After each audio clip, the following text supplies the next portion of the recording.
What's up, guys? Welcome back to the WRPF podcast. I'm your host, Alex Uslar. Episode 42. We took last week off. We are back at it. This week, we got Brittany Bowles on here with us. All right. If you guys don't know Brittany, she's competed at both of the first two Ghost Clashes. All right. Why did it give me balloons? But that's cool. I don't know. Sometimes Zoom just wants to celebrate things. So it's celebrated. You competed at both Ghost Clashes. I'm going to compete at Ghost Clash 3, coming off an absolutely insane performance at the American Pro 2. If you don't know, Brittany, whenever I do these episodes, I always have open powerlifting open. Okay. First thing that I observe is that your open powerlifting history is very, very short. Do you have more than one open powerlifting page, or is that your whole history? Talk to them about merging. So Brittany Shackelford and Brittany Bowles. So I started in 2015. Okay. All right. So give me 1 second. I need to open up the second one so that we can go chronologically. Because I was like, wait, there's no way she only just competing end of 2018. No way her history is that short. All right. So let's see. Let me get the other one open. Okay. Beautiful. So I like to kind of just go chronologically. I want to hear about your history in powerlifting, what you were doing before you found powerlifting, how you found powerlifting. So take it as far back as we can go. Take it back to being a teenager. Whoa, dude, I need to figure out these Zoom settings. That's crazy. Take it way back. Let us know what you were doing when you were a teenager, sport wise, athletic wise, and we'll dive into it.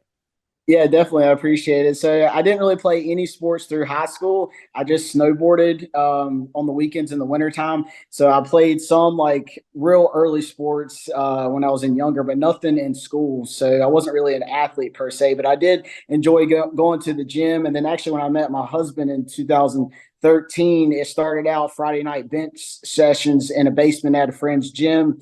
And then I fell in love with powerlifting. And then, of course, it went from Friday night to 2 or 3 times a week, and then doing my first competition in 2015. So I was hooked ever since. And bench has always been my favorite lift. So no sports growing up, So, just snowboarded. So where are you originally from? North Carolina, born and raised. So Okay, cool. So good to know. If I want to snowboard, it's not too far away. I've been in North Carolina tons of times, but never when it snows. So you guys get a good amount of snow. yeah, enough to have a couple. We got 3 ski resorts, but I've also been out west, of course, in Lake Tahoe to snowboard as well. But we got a couple decent mountains here in North Carolina. Okay, awesome. So snowboarding, that's about it. Were you kind of athletically inclined naturally, like through snowboarding, like, whatever you were doing through teenage years? Did you feel like you were stronger, or were you just super skinny, no athletic inclination to it? I was super overweight. So most of my childhood, I'm only 5 foot tall. And so the heaviest I got was 185, being 5 foot tall and no muscle whatsoever. So I was like almost as wide as I was tall, I felt like. So, and then of course, when me and my husband met, I was actually at my heaviest. And then I actually lost a lot of weight. And then, of course, started building muscle. So, Oh, that's freaking badass. So many people that we interview, it's like they had some kind of athletic background. They were a marathon runner, they were a bike yeah. rider, they were, this sport, that sport. So you were actually overweight, not living a healthy lifestyle at all. And it wasn't until you met your husband that you kind of started finding health in general, right? Yep, correct. So what was that at first like? You met your husband. Was he fit and he was like, let's just get into the gym together? I know you said you started with some Friday night bench and stuff like that. Was it straight into that, or was it like getting athletic, doing some cardio first, or what did that look like? Yeah, I was doing lots of cardio at first. Of course, diet was complete shit. I was eating really low calories, like 500, 800,000 calories a day, doing a ton of cardio, just trying to lose weight. And then it wasn't up until like 2018 when me and him first got together. He was actually at his heaviest weight too. Now, he had been powerlifting most of his life. And then when he had his son was 3.5 when we got together. He had took some time off. So he was always into competitive powerlifting as well, even through his high school and early years. So he's real familiar with the sport, of course, and been coaching now for a while. So, um, but yeah, he got us into it. So did you guys meet at the gym that you were going to, or you guys met outside and then he's what pulled you into the gym and started the cardio?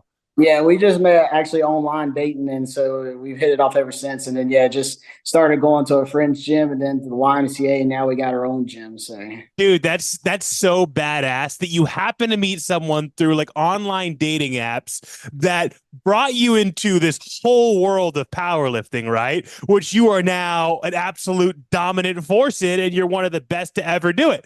The second highest 132 reps dots of all time. Like that's insane. There's no way in those early years when you first started, he was teaching you about powerlifting, telling you about it, educating you, so to speak. Did you ever yeah. see yourself getting to this level? Oh no way! There was many times like he's so particular, of course, and I guess knock on wood, thank God I haven't had any major injuries. Particular on forms, of course, bench was my favorite lift. So it was forever before he'd even let me put weight on the bar. So I was like just dying to start maxing out because I want to max out all the time. If it was up to me, and if I didn't have him as a coach slowing me down and making the smart moves, I'd probably injure myself way way too soon. But yeah. He definitely helped out. So yeah. So take me, I'm just so curious of like, I love hearing the different lens of how someone finds out about powerlifting. And so many of people's powerlifting journey started with they were working out in some regard in 2012, 2013, 2014, and then they happened to see a powerlifter on social media and they started going down that rabbit hole. For you, it's so different where it's you guys met in the form of wanting to find a partner. He exposes you to the gym. So if you think back to those early times of you guys dating, what was he kind of telling you about powerlifting? And were you interested in powerlifting as a whole or just working out at first? And did you start like looking at YouTube videos? Were you following people on social media? Were you like looking in what was powerlifting right away, or it took a while to kind of interest you? Yeah, it took me a minute because, of course, I didn't think I'd be any good because like I said, I went from one extreme to the next, being like super overweight to finally getting some muscle and getting into shape. And I was like thinking I would never be any good at it. And then, like I said, I took up with bench really well, of course, with my leverages with short arms and then going to the YMCA and then actually going to a couple different competitions, watching it, watching him compete at some competitions, and then realizing, yeah, it was like, of course, following like Stacy Burr back in the day was a real inspiring moment for me, and just seeing it, and then of course just doing meet after meet, it was like I never realized I'd be at the top where I'm at now. But if I had to, tell any young lifters, it's like just keep focusing on your numbers. That's what he keep telling me. As long as you keep doing better year after year after year, it'll eventually add up, and it has. So. For sure. So your first competition was Iron Boy. August 2015, right? Yes. So we'll talk about that competition in a second, but what was your training like leading into that competition? How long had you already been with your husband and formally powerlifting before that competition? Not long. I'd say with probably just a year of lifting. So, and then of course getting into wraps. And so yeah, not very much training. Just kind of threw me into it. It was like, well, just get some numbers because of course it was just gym numbers up until then, and then just establishing a total and officially getting on the board. Yeah, because I mean, looking at your, that first competition, and when we compare it to a lot of the other elite level power lifters, a lot of them, they had a training background, they played sports, whatever it is. So in their first competition, you look at it and it's not like, whoa, they're the elite of the elite, but it's kind of impressive. You look at your first competition and it's like, oh, okay, that's just kind of anyone's first competition who's like a novice power lifter, and you squat at 240. Maybe one day you'll squat 315, you know what I mean, kind of deal. But it's not very often that you see from that to one of the best in the world, right? Yeah. Yeah, like I said, I would never think I'd make it. Like when I just squatted 501 at the pro and wraps, it was like a dream because I was like, it was just during training, I was like, maybe it'd be there. But then honestly, I feel like I could have squatted 520, 530 at the pro after the 501. So it was nice to see. I never thought I'd be over 500 pounds. Hell yeah. So going to that first competition, obviously you were super prepared because I mean, your boyfriend at the time, he had extensive background. You had already been to competitions. He had prepared you knowing what to expect. When you did that first competition, was it kind of like, damn, yeah, this is awesome. I want to see how far I can push, or it's like, I'm just going to continue doing this because, it's what we do. Oh yeah, no, I was hooked. Yeah, I was definitely hooked and wanting to compete all the time. Like I said, I love the atmosphere of the meets. Everybody in the powerlifting community being super friendly at every meet really I've been to. So I love it. So then after that first competition, you then do a bench only comp, right? yes. Then you prepare. So this is 2015, then into 2016, one other competition in 2016. So not competing, too often or anything like that, right? Yeah, I try to do 1 to 2 a year so I can get some off season training, especially in the beginning, trying to add more muscle. And that also shows like your husband's kind of experience, Yeah, because most people you look at it, it's like bam, bam, bam, bam, bam, bam, bam. Here's is pretty simple. It's like here's a competition, got a little bit stronger. Here I did a competition in sleeves. Now I waited a whole nother year. You went up a weight class, right? And now you come out with what, especially at that time in 2017, is a pretty elite total. You totaled 903, right? A 438 dots, which obviously it was Wilkes back then. But this is kind of almost, I would say, a breakout performance in only your third competition ever, right? yeah, definitely. Yeah. So kind of take me through that time, 2017 to 2018, where you're starting to get to kind of a higher level. You're not at an elite level yet, right? Where you're going to these pro level competitions, but kind of take me through that 2017, 2018 period. What was powerlifting like for you? What was it through your lens, through your eyes, locally, what you were doing, the competitions you were doing, and looking at everyone else, looking at the elite level powerlifters and kind of trying to get to that point? Yeah, we were training at a friend's gym back then. So we were around a lot of multiply lifters as well. So I was seeing my eyes open to that. And yeah, we were training 4 days a week. And like I said, 2018 is really when I took a huge change in my nutrition goals as well. So I started really increasing the food volume. And like I said, I did go up a weight class and start really progressing the carbs around training and seeing a huge benefit with that. Like I said, we train 4 days a week, more like a block style training, future method. So So that I was enjoyed it. 2017. You competed at 148 a couple times, started pushing in 2017, but then 2018, right? This is now where your open powerlifting flips, changes, Yeah, right? Then you decide to go down to 132. So you went from kind of growing, filling out, getting stronger to then dropping back down, right? yeah. The goal's always been I eventually want the 132 bench record. So that was the goal. Is why I always kept doing these massive cuts down to 132. Was eventually breaking over 300-pound bench in the world and getting the world record. So that's why this meet I want to go up to 148 because I feel like with the American Pro that I did, I cut probably 13% of my body weight. Holy shit. Down Yeah. 32, and that was the actual first meet that it affected my performance. So now we're just maintaining around 150 body weight right now. Then hopefully the goal at the Ghost is hopefully to dot 600 in sleeves and at 148. So Getting ahead of ourselves. We're already talking about the Ghost Clash. But yeah. it's funny. You say, I like to hear that information. 13% cut is super extensive. So were you cutting that much since 2018 when you decided to start going 132? Like we said, you did those couple of meets at 148 where you were weighing like a full 140 or so. Then you decide to go to 132. So early on, you kind of already starting doing these cuts to get to a more elite level, right? I did, yeah. So it was typically pretty easy for me to cut 10% or less. So most of my training was around 145 to 148, and then cutting down to 132 for most of the competitions.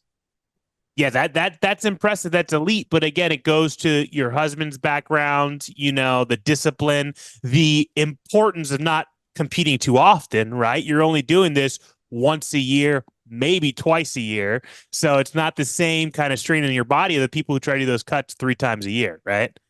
Oh yeah, it's definitely it takes a toll on the body, but like I said, it hasn't affected any performance up until recently. So it's worked well throughout the years. It's funny though, but you say it affected your performance at the American Pro, but you still squatted 500, Yeah, still hit a bench competition PR, right? And I still did. A deadlift competition PR. Yeah, it didn't affect my training numbers for the American Pro. It projected a higher number. So, Yeah. like I So you said, know now if you try to take away that factor, perhaps you can get higher overall numbers like that, right? yeah, correct. That's the goal. I love it. So 2018, boom, first meet at 132, 500 dots. That already establishes you at a pretty elite level, right? From there, continue competing. 2020, 530 dots. 2021, you compete at a pretty well-known meet down here, Showdown at the Storm, right? Yeah, fun me. 568 dots. And I think that meet is ultimately what then put you on a radar to be able to compete at pro level meets. Yeah, correct. So was that kind of always a goal? Because I mean, through these years that you're competing and you're competing at a pretty, you're strong. You got past that point of just being someone, oh, you squatted 240 in your first meet. You're watching these meets like the Boss of Bosses. You're watching these meets like the US Open, I can only assume, right? Oh yeah. So the goal was then to be able to go to these pro level meets. Yeah, definitely. The Kern was definitely a big meet that I look forward to maybe eventually going to. And then, like I said, when the Ghost happened and then the Pro happened, yeah, definitely getting the invite meets was a big goal for mine. So take me through that from that meet, the Showdown at the Storm, good performance, to then shortly after getting the invite to be able to come to the first Ghost Clash. You were, I'm sure, aware of the history of my previous meets, running the Hybrid Showdown, running these pro level meets. It's Miami. This is awesome. Mentally, how was that now going from competing at all these other meets to now going to your first pro stage? It seems like everything you do, even though you weren't competing at a pro level, was very pro. You had your cuts on point, your dieting on point. You were doing things all as if you were a pro, but here's your first exposure, right? Yeah, I was very nervous going to the first Ghost, and like I said, it was a very well established meet. We had a good time there, so I've always enjoyed the meets. But yeah, I was very nervous. I felt like I was the smallest lifter there. Definitely didn't feel like I earned the spot there because I just always thought my numbers weren't good enough. But like I said, and then I was still struggling a little bit with squats. I went 1 for 3 at the Ghost, and I remember my husband telling me like he always gets mad if I miss squats on depth. So it was kind of nerve wracking to start, but then we pulled together with the bench and deadlift to finish it out. So where did you finish overall? Remind me where you finished overall. Were you top 5 or so in that first Ghost Clash? Fourth on the You were Ghost Clash. fourth. Okay, fourth in the first Ghost Clash. Yeah, on my third deadlift at the time when I was pulling my 4.7. It's hard for me to remember my numbers. I think 470 something on my deadlift. I think at the time you had announced that I was pulling for third place, but then I forget whoever placed third came back after me and ended up winning third. So And then they took I it. thought I would get the top 3 placement, but I just missed it. And look at that, with literally only hitting your opener squat, making Yeah. big jumps with possibilities, that left a ton in the tank potentially, right? Which is pretty crazy to see because looking at from that meet, right, where you squatted 396 in 2022, then you only competed raw after that, but then your next wrap meet was the American Pro recently, from a 396 squat opener, missing second and third, to then a 501 third attempt. That's crazy. Yeah, like I said, I've been putting the most work on my squat because, like I said, I struggled with depth for the longest time at most of my meets. And then, like I said, I really feel like switching over to sleeves and training heavy in sleeves really helped my form on squats. And then, yeah, like I love wraps. So I feel like, I don't know, when I put wraps on, I feel like I can squat anything. I love it. So after that first Ghost Clash, issues with the squat, barely missed third overall. You then went on to compete twice in knee sleeve. So that's what you were just saying, that you felt like it helped a lot your overall wrapped squat than competing raw. Was that kind of your plan, or is it just you wanted to change things up a little bit and then compete raw a little bit before going back to wraps? Yeah, it was my husband's plan because he was tired of me going 1 for 3 in wraps. And he said, you are not getting in wraps until you learn to squat better in sleeves. Because I feel like even at the time when I was squatting, close to 400 in wraps, I could barely squat 315 in sleeves. And so I was getting like a huge carryover honestly, I think it was more mental than anything. Like I said, when I get the wraps on my knees, it was just a more mental trick. So yeah, he said no more wraps until you learn to squat in sleeves. So we knocked out a couple sleeves, and then I fell back in level squats, and now I absolutely love them. That's killer because Ghost Clash 2 was literally just 1 year ago. You competed raw, squatted 402, which beat from the Ghost Clash 1 what you hit in wraps, right? Yeah, Missed 418, but then to go in that same year last year from the Ghost Clash raw to then the American Pro 2 in wraps and go to that 501, putting almost 100 pounds on is absolutely insane. And like you said, huge lifetime goal, huge milestone kind of checked off. So that kind of brings us to present day, right? So yeah, now for the Ghost Clash 3, you're going back raw again, right? yep. Sleeves at 148. So no cutting for that, right? Are you coming in full 148, middle of the pack of the kind of weight class, or what's that going to look like? Hold on ones. No, no problem. You got me still. I was having an incoming call. Sorry about that. No, you're good. So 148, are you looking to come in as a full 148, or are you looking to kind of come more middle of the pack? What's that going to look like? Yeah, so my body weight right now is staying around 150. So the plan is just to do a simple water cut, just to knock off like no carbs, to probably weigh in around 140. But yeah, I'll definitely be 150 to 155 on meet day. Oh yeah. That's friggin' exciting to see coming in full like that. So going Yeah. back into sleeves now, right? You've currently been training in sleeves, coming off the American Pro, but a good amount of prep time to kind of stay in sleeves. I know you already started saying some of those goals for the Ghost Clash, like getting close to that 600 or hitting that 600 dots, but in sleeves and at a higher weight class. What have you been visualizing? How have you been visualizing piecing that together based on how your training is going? Yeah, based on the projected numbers and the calculations, looking at the dots, I'm hoping to weigh in around 140. And we're looking to hopefully do a 452 squat, a 303 bench, and then a 485 to 500 deadlift. So that should put me around 1240 total, 140, which will be like a 602 dots. So that's what we're looking at. I love it. Have you always been for all these competitions, especially with your husband's background, kind of very calculated and visual on like where and like kind of moving things around? Yeah, like I said, the way we do our training, every fourth week of the block, we do a 15-week meet prep, and every fourth week is like a meet day where we take the opener, second attempt, third attempt, and a future method. I don't know if you've seen like with the reverse band methods is Okay, what we yeah, use. yeah, of course. So handling the weights, I know I'm projected to hit, just not full range. So yeah, we track our numbers religiously with the percentages and everything down to a T. So So you said 4 week blocks every fourth week with kind of like a mock meet style format, but then you add the reverse bands for what those third attempts would potentially be to then kind of start getting a feel for the weight without fully hitting it, right? So like 12 weeks out, we do reverse bands with like 15% off of the projected third attempt numbers. And then 8 weeks out, which is what we're doing currently. I'm actually in Florida now training with some friends down here in Clearwater. So we're running reverse bands this week. And then 4 weeks out, it's like 5% off. So it progressively lowers the weight, but you're handling everything at the top of the lift. So I love it. Is that how you've trained for your last few competitions with that?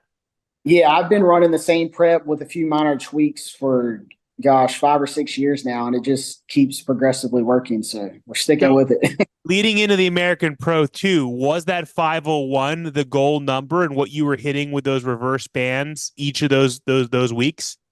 Yeah, I was doing 505 third attempt on the reverse band. So I mean it worked, right? It yep. worked. You hit it, and like you said, you had more in the tank.